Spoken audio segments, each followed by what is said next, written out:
Some people who are a little bit familiar with my perspective on things find it surprising that I actually include this material in the yoga anatomy course. Oh, were you there? You're like, no, right. Holy crap, this is a picture of chakras. What the hell is that doing in Leslie's classroom? Yeah, okay, so,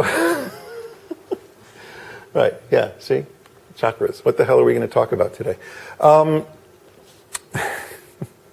Well, context. We're going to set the context. There is a context in which this conversation actually is very, very useful and very, very powerful.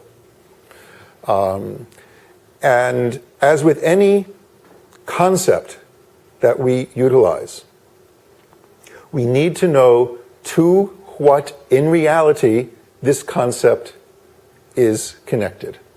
In fact, this is a universal problem in philosophy. It's called the problem of universals. It's an epistemological issue. And different philosophers over the centuries have come up with different solutions to this idea of where, in reality, is the connection between our concepts and the things that the concepts are linked to. In other words, the classic formulation of the question is, where is the manness in man? You know. Plato came up with one set of answers, which put them in another dimension, the world of forms.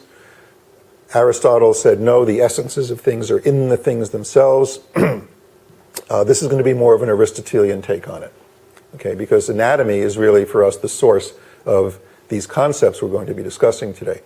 But just to put an everyday sort of slant on it, let me ask you this. Now, is everyone here a teacher, pretty much? Just, you know, not you? Not yet? Working towards it? I started January in a teacher training program. Oh, excellent. Cool. Great. So, but you'll be able to relate to this because we've all had an experience that is similar to what I'll describe. So, have you ever gotten in front of a room full of people and you were expected to say or do something with them? And you were a little nervous about doing it. Maybe it was the first time you ever did that. Maybe in your teacher's training course, and this is the class you will dread for the length of the whole course, right? You know which class I'm talking about. It's the first class, the test class. What do they call it? Practicum. The practicum, whatever it is, where you're going to teach and show the people who taught you how to teach that you were paying attention. And all of your fellow students and your teachers are going to be in that class. Has everyone taught a class like that? Something like that? Okay. How'd you feel? Like right here, right before that class started. What's this mean?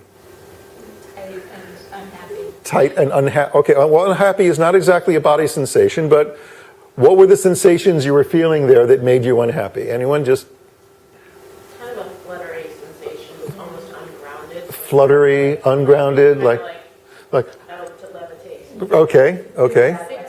Sick to your stomach, a little nausea, a little fluttery, sweat, flop sweat, maybe full body flop sweat. Yeah, that can happen. So there's a consistency, I think, in people's experience.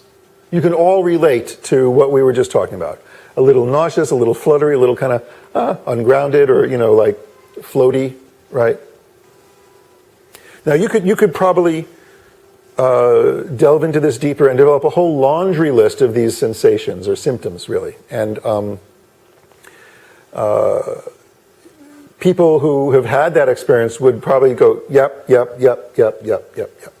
Now, if you got around and discussed this matter for any length of time at all consistently with enough people, what would most likely quite naturally develop is a kind of a shorthand way of referring to this experience rather than just listing the components of it, right?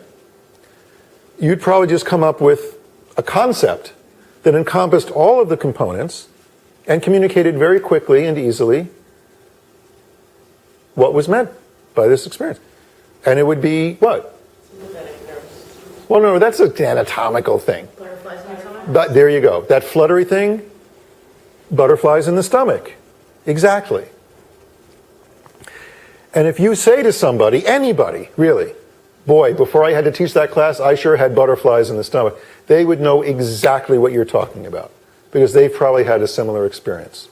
Butterflies in the stomach. It's a kind of a metaphor for a bodily experience, which has a commonality sufficient to let anyone know when you use that metaphor exactly what you're talking about because they can relate it to something they felt. And not for a moment, I would suggest, would anybody to whom you made that statement even begin to think that you had winged insects flying around inside your digestive tract. People don't make that mistake. They don't take that sort of thing literally to be true. They understand that it's a metaphor for an experience, right? Okay then. So how are we to explain that exact error being made in other realms?